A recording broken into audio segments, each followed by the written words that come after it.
Well, early signing day among us. Me and Coop's going to talk about the offensive and defensive players we expect to pull up and the ones that we're the most excited about. Let's talk about that coming up here in about 10 seconds.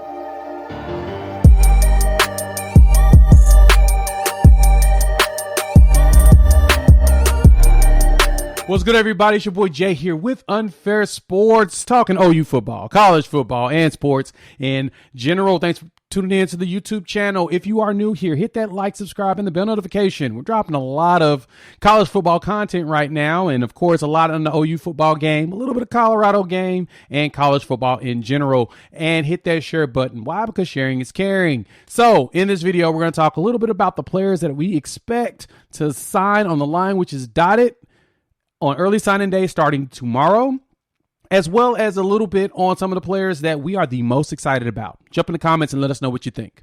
As well as National Signing Day. Who the hell's going to be there? Who the hell going to sign with Oklahoma? Now, of course, there's a nice long list. We'll talk more transfer portal stuff as we get closer to the national championship game, because I believe a lot of players probably will not transfer out until after their bowl game. Instead of putting their name in the pot and playing for their same team, they're going to wait until after their bowl game to get in, and that's when you're going to hear more. But right now, as far as the players that we have on the docket to pull up at early signing day, now let's jump on that. First off, of course, the crown jewel of this class is Jackson Arnold. Captain, my captain. Yes, he will definitely enroll. He's enrolling early. He's going to be one of the few to enroll early, in which I'm actually compiling a list now of who's going to pull up in January and who we're going to see at spring games. Yeah. But Jackson is one of them. He leads the way with Jaquez Petaway and Jacoby Johnson, who won't be a spring enrollee. He plays basketball, so we won't be able to see him in the spring, but you'll have Dalen Smothers with Keon Brown, Caleb Hicks, and I believe Hicks is going to enroll early. I think he posted that on his Twitter. Kate McIntyre, Eric McCarty. So, what you think? What you thinking, Coop, about these players that's pulling up? All right, so I mean, you say it with Jackson Arnold, and again, I'm stealing somebody's commentary on this pieces. If we rewind, to the beginning and the staff coming here, Levy hops in. Which quarterback are we going to, really take? A lot of people were, were really pulling for Rashada. Dante Moore was a big one. We had just, had Malachi Nelson in the bag for so long. So this staff was new, but there wasn't a lot of pressure towards that quarterback. We choose Jackson Arnold. We've talked ad nauseum about this stuff. I mean, the guy went up against, a slew of great teams in Texas high school football, and was the Elite 11 MVP. This is the guy. This is who we want. I am full on. There are going to be a lot of people clamoring to maybe have him. The first time that DG sails a pass over someone's head, people are going to be calling for Jackson Arnold. OU fans, let's not treat this like a Spencer Rattler, Caleb Williams situation. Let's not be booing DG. We want to see Jackson Arnold come in at the appropriate time. That being said, he is a great leader. He is a great talent, and this is a future NFL player. Caden Green is offensive line. Lee Summit, Missouri, 6'5", 310. This guy is going to need maybe a year or two to really get developed. But again, he is technically per Rivals, he is tied as our second highest recruit. So he is going to be a very, very big deal. Now, here's my guy. I love Jaquez Petaway. Petaway, not only does he lead to a lot of talent down the road, but Jaquez is a burner. He has the speed. When you think of Jaquez Petaway, you think of a D.D. Westbrook, a little bit taller. You think of maybe like the Kenny Stills body type, but quite a bit faster. So he is going to be a monster. And then you've Yeah. got guys like Smothers, and I think Smothers is a dude who is going to be a muscle hamster type of a running back. I'm excited. I want to see him come in, put on some good weight too. So we've got a lot of talent coming in between Arnold, Petaway, Smothers, Caden Green, and but there's so much untapped and unheralded guys too, like you said, with Jacoby Johnson. There's our staff is going to have several of these guys between like Cade McIntyre, Jacoby Johnson, wherever both sides of the ball are going to be wanting them, and they're going to want to really get their opportunity to try them out. So talent is coming.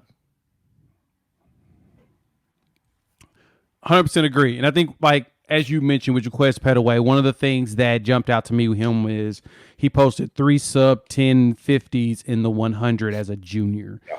I mean, he is going to be fast. So, like, the one thing we loved about Anthony Evans was his speed, but he's not Petaway. Petaway is a consensus 4-star top 70 player in the country. Like, he's number 66 on the list.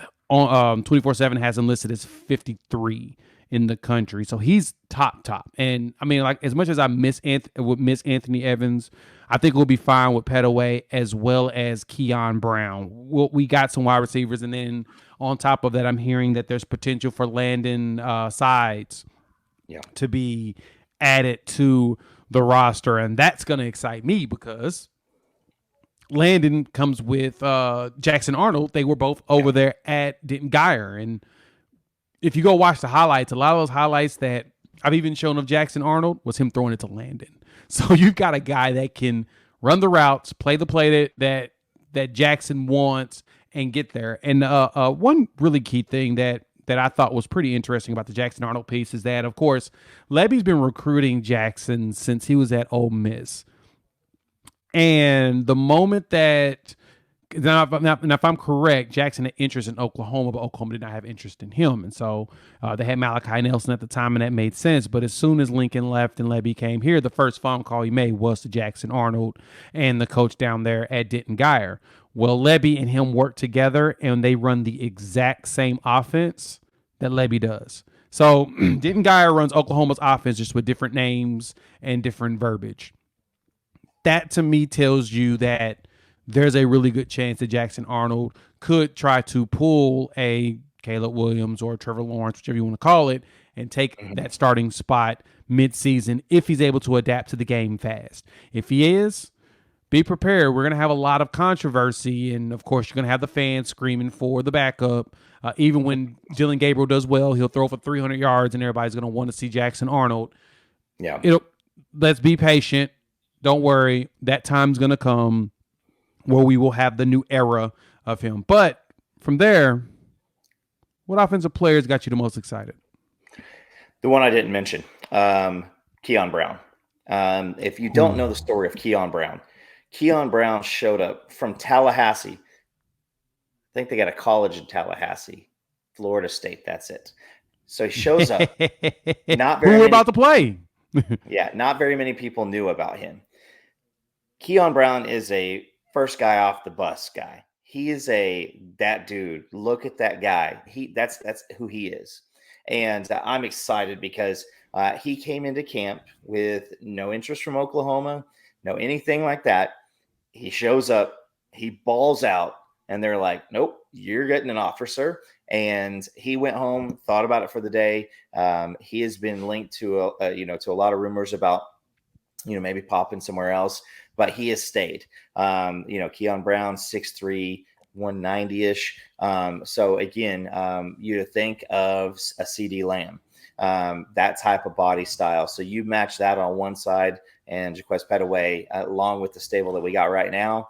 This is who I'm excited to see. And I want to see that rotation start happening a little bit more this next year, to where we see more guys come out on the field. I like it a lot. For me, the player that I'm excited to see the most about, Smothers. Dylan Smothers over from North Carolina, the top player in North Carolina, to be honest, in my personal opinion, but he's rated as 12th, whatever. Running back, 5'11", 182. Burner, another track guy. I am stoked to see what he does when he comes into this system. We got a stable of backs now, with Javante Barnes and Gavin Sawchuk, and then you got Emeka Megwa, which I'm ready to see him once he's healthy. We've got an entire stable of backs that, and Tyree Walker going down the list. But I'm ready to see what Dylan does, what he goes out there and does. When I watched his film and watched his ability to cut, his ability to just run straight and run past everybody, yeah, he doesn't have Sawchuk's speed, but it don't look like it on the field. He's got game speed, and that to me is a huge deal for what we're going to be doing in the future, especially with Levy's offense being so much running. This dude can hit a zone field, and he's gone. And he's gone. And that to me is going to be the player that I think is going to be huge. Outside, of course, Jackson Arnold. We're all excited about Jackson Arnold. I'm trying to stop talking about Jackson Arnold because we all know how exciting it is having him. But I do think that for me, it's going to be dealing with some others. Consolation was going to be Caleb Hicks, though. I think Hicks is going to be stupid good at running back as well. And he keeps reminding everybody he ain't going nowhere. He's also recruiting for us. So we'll talk about that in a second. So from there, Coop, let's talk about the defensive players. These defensive players that are going to be pulling up. All right. Now brace yourselves. There's some names. It's going to be nice. It's going to be legit. So on the defensive side, you got PJ Adebayo.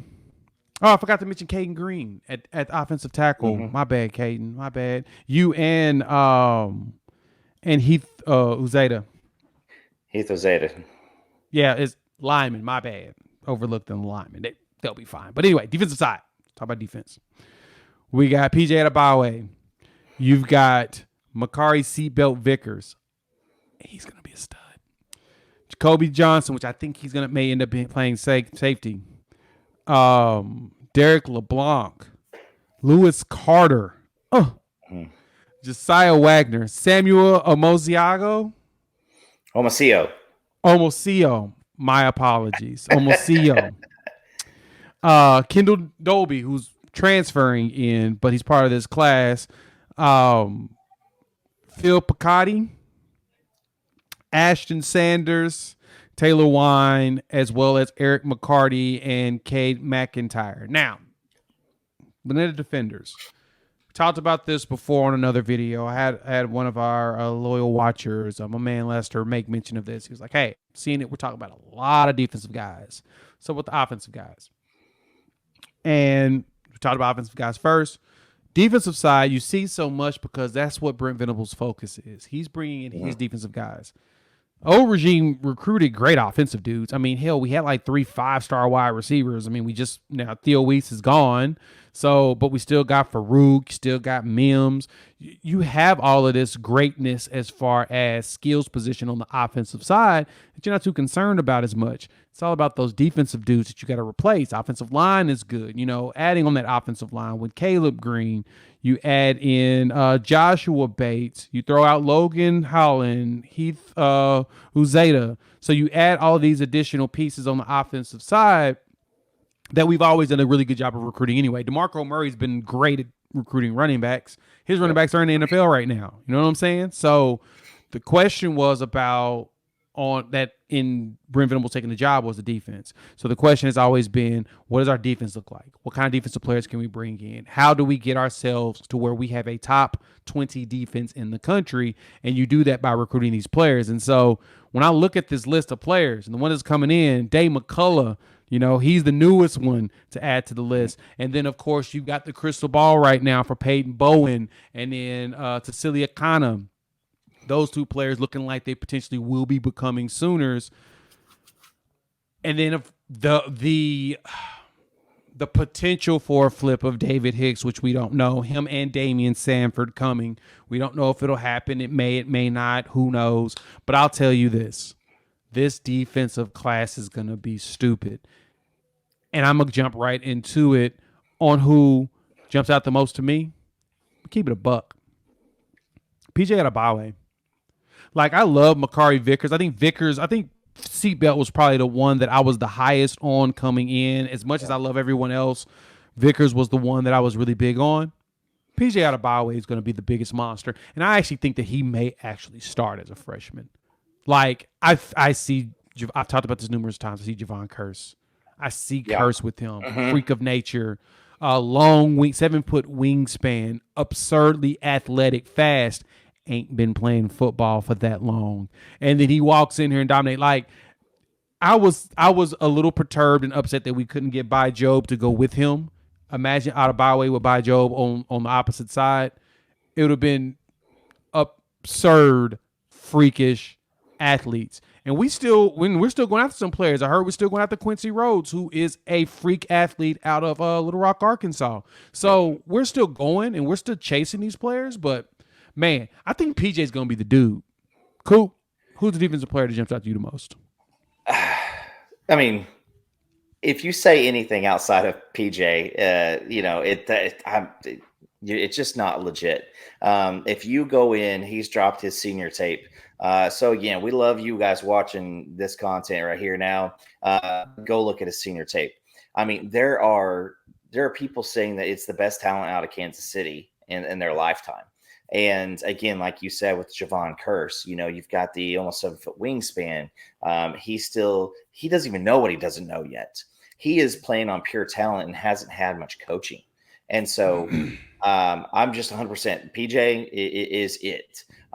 This week's side, these are recruiting rankings, and I know that nothing's been done on the field yet, but this is most likely going to be the best recruiting class in decades. When we got Gerald McCoy way back in the day, that was great. That was pretty decent class just overall. But defensive class, best one in decades. You add Tassili Akana, you add Peyton Bowen. Those are the two. Marcus Strong. Those are the ones that I'm really just kind of penciling right now. But you add those guys, and this is layer one of getting better, of doing something different, of getting to a new level. But again, you add guys, and if you look at this, every single one of these guys, and this is what Chavis and Venables and Bates all wanted with, and you throw in Jay Valai, you want guys who can do different things. You want guys you can stack up. So let's just picture this. Okay, so Dason McCullough, 6'5", 250-ish. You've got PJ Adebayo, like we just said, with the 6'4", 250. You throw in, a guy like Derek LeBlanc, 6'4", 265. You've got this massive length, and you're batting passes down. You're able to reach out and grab, people trying to cut a hole. But then you've got guys, and this is my heat-seeking missile, and people remember. But Lewis Carter, linebacker out of Tampa, Florida, 200 pounds, 6 foot, and this guy wants to destroy people. And so you've got so many different guys on this class. Phil Pachotti, who went down to IMG to face bigger competition, and this is just a bring your lunch pail guy. We've all the adages, 6'3", 225. These guys are going to get in and visit with a little man named Schmitty, and he is going to go after them. And here's what I'm really, really excited about: this best defensive class in decades, going in with Schmitty. And they weren't coached by that previous regime. That you pair all those together, and you said it when we spoke here in the past. These guys should be called the 23 job takers. They're coming to take folks' jobs, and then you got the attitude. You brought this up, and to me, and it got my goosebumps going on. Is when you have guys standing at the 1 yard line and a picture that says, if you are coming after my end zone, you will not score. That's the attitude. Oh my God.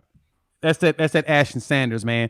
He's going to be the biggest shocker, I think, in the class. Like, we all know PJ Adebayo is going to be great. There's nothing about him that says he's not going to be, but Ashton Sanders is probably going to be the one player that's going to be like, how was he rated as a 3-star? How was he rated so low? Why was he so underserved as a player. And so, yeah, looking at that PJ tape, I was pulling it up. Oh my God, he is him. He's going to be special, and that is what you want when it comes to building these classes. But overall, like you're right. I mean, it's a heavy defensive class. There's so much talent on here, but when you bring in everybody together, as well as with these transfer and Desan McCullough, which I think he's going to start next year. Like, there's no Day reason one. why you don't start him. Huh? Yeah, day one. He's day one. Day one. You got to start him. I think Jacob Lacey's going to be standing next to Ashton Sanders, trying to figure out who's going to take the job of all these Isaiah Cole and all of them. Who's all going to losing their jobs? Iron sharpening iron and everything. And so, real quick before we pull out of here, looking at the players that we have, the 24/7 did their most recent update. We've got about 3 more left. I think 2 more updates left, especially after early signing day or whatnot. Something to look at. We got about 10 players occupying the top 24/7.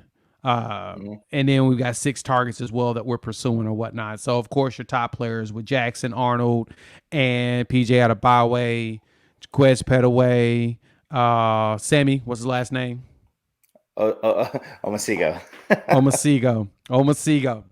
Caden Green, Makari Vickers, Jacoby Johnson, Derek LeBlanc, Lewis Carter, and Josiah Wagner, all on that list. And then Heath Uzeta's sliding up. He's going to get up. He may get rated up higher at that point. They change these adjustments, but that doesn't really matter. But targets wise, we still are going after Hicks, Cecilia Kana, David Hicks, that is, Peyton Bowen, Ida. I don't think we're actually targeting him anymore. I know he did an unofficial visit and we had some conversation, but it seems like we've switched gears and we're going after Quincy Rhodes. And in this article, they had Micah Tees as well as CJ Blocker. We all know that Blocker's already committed to Utah. He recommitted to Utah after decommitting, and now he's going to go back. And then Micah Tees, which it looks like Micah Tees is going to probably end up at A&M. We're not going to win that sweepstakes. We had a chance with because he left Arkansas. He just decommitted from Arkansas like today, which is Monday night we're recording. And so we're losing out on the Micah Tees. The Micah Tees sweepstakes. Hopefully we could have kept the Tulsa boy in town, but we didn't. But outside of that, man, it's a lot of talent that's coming in. It's going to be fun. I'm really excited to see. I'll be around all day on National Signing Day, so you'll probably see some content flying from me throughout the day, dropping some videos on any surprise signatures. I'm putting together one on the players that we are expecting to be early enrollees. So keep your eyes out for that. And yeah, Coop, got anything else? Any FaceTime you want to add? Anything left? I would say this is a lot of people don't know what's going on with Peyton Bowen. On Saturday, they were everybody was in house. They brought up his girlfriend. They put on the full court, and they stayed in there for 6 hours. We've made these comments that these are kids. These are kids, and there's a lot of factors going in. With NIL, this makes this even tougher because think about it as a kid. You're sitting here and, in the past, you may have wanted to join people on a certain team. And then maybe your dad or your mom maybe wanted to get you onto another team. And, you want to take control of your own life. But at the same time, you tick off mom. You don't want to do that, right? So there's a lot of factors with Peyton Bowen. I fully believe that he is going to end up in the fold here for the Sooners. But I will say this is no matter what happens as Sooner fans, when it's tweeting at recruits, going after recruits, saying anything bad about recruits, we don't want to be in that conversation. There's always going to be bad apples. But I just always encourage everybody, make sure that you get your, you can be frustrated, go on the message boards, bang out some stuff on the message boards. Don't at recruits, don't at their parents, because again, that's it's just not a good deal because there are people who are taking screenshots in their parody accounts and they will make you famous if you say some crazy stuff. And so at the end of the day, I don't remember what it was like to be 17. That's it's 23 years ago for me. And I was a high school athlete. I didn't have millions of dollars being thrown at me, but I did have people trying to convince me to come places. And every story sounds great, and they're going to tell you that you're the greatest. And this is a time that is insane. So that being said, I think that we pull Bowen. I think that we finish with Trey Harris, Akana, and Marcus Strong. I think we're going to have a good crew. And then the countdown to spring game happens. And I know that this year I'll be at that spring game because I want to see the new folks. Yep. And remember this, and that's a great point, Coop, is these aren't it. Like, we've still got other players that we probably don't even know about that may potentially flip, or they've had conversations with that have been interested. We're going to see a lot of that. The biggest one of them all, though, is this transfer portal players that can play immediately. There's still a bunch of them entering the portal right now. So we don't know what players. It may not seem like there's a lot of conversations going on around us when it comes to it. Players are committing in all these random places. Cool. But there may be players that we are going after or talk or potentially going to want to talk to if they hit the portal, and we're waiting to see if it happens. And if it does, boom, we go after them. If not, we got other options. And so be prepared for all of that. Thank y'all for tuning in as usual here on Unfair Sports. If you're new to the channel, hit that like, subscribe, and the bell notification. If you're listening to us on the podcast, hit the like, subscribe, as well as rate us and review us and give us 5 stars if you think we deserve it. Let's go ahead and give us 5 anyway and gift it. And so with that, we're going to have a weekly Sooner-based podcast that's going to drop. Coop's going to be joining me. We'll also have some other special guests or whatnot going on throughout the year. I will announce the name of that next week as we preview Florida State. And then we will also lock in the first one after that game. So thank y'all for tuning in. Let us know what you think. Hop in the comments. Holler at us. And with that, we'll chop it up with y'all in a couple days. Peace.